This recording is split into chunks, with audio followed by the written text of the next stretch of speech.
Nos studios professionnels sont ouverts dorénavant à tout type d'événements amusants tels qu'un enterrement de vie de jeune fille, mariage, anniversaire, pour enregistrement de son et réalisation de clips vidéo. Alors comment se passe l'enregistrement d'un son? C'est assez simple. Il suffit juste de venir avec sa version instrumentale sur clé USB que vous pouvez trouver sur un site tel que versionkaraoke.fr ou tout simplement sur Google vous tapez instrumental et après le nom de l'artiste que vous aimez. Vous téléchargez ce son, vous venez avec.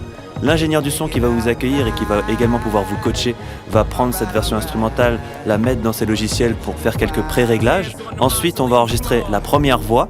La première voix, c'est souvent dans le cadre d'un enterrement de vie de jeune fille, la future mariée, qu'on va amener dans la cabine pour enregistrer une voix principale qui pourra être après appuyée des autres voix des copines ou des copains par groupe de 2-3 qui vont venir dans la cabine rajouter leur voix pour avoir un effet de groupe. On n'enregistre pas tout le monde en même temps parce que c'est pas bon pour le mixage et pour avoir une bonne qualité. Ensuite, une fois que le son est bien enregistré, l'ingénieur du son va prendre 15 à 20 minutes pour faire un mixage. Pour donner une ordre d'idée, l'enregistrement dure généralement 1 heure à 1h10, peut-être 1h30, et le mixage environ 20 minutes, peut-être 30 minutes. Donc la prestation son est terminée au bout de 2 heures. Vous repartez ensuite avec le son mixé, et là soit vous avez pris uniquement la formule audio et vous avez un son, éventuellement vous avez pris la formule pour faire 2 sons, auquel cas il ne faut pas 2 fois 2 heures mais environ 3h30 suffisent à faire les 2 sons. Ou sinon, au bout de 2 heures, une fois que vous avez une musique, vous avez pris également la version réalisation d'un mini-clip vidéo. Et là, on va vous filmer dans la cabine d'enregistrement. Vous allez donc rechanter la chanson du début à la fin. On va faire ce qu'on appelle un plan séquence ou un one-shot. C'est-à-dire qu'on met lecture, le son du début à la fin. On va vous filmer dans la cabine. Ensuite, on va vous filmer depuis l'extérieur de la cabine, mais vous restez dans la cabine d'enregistrement.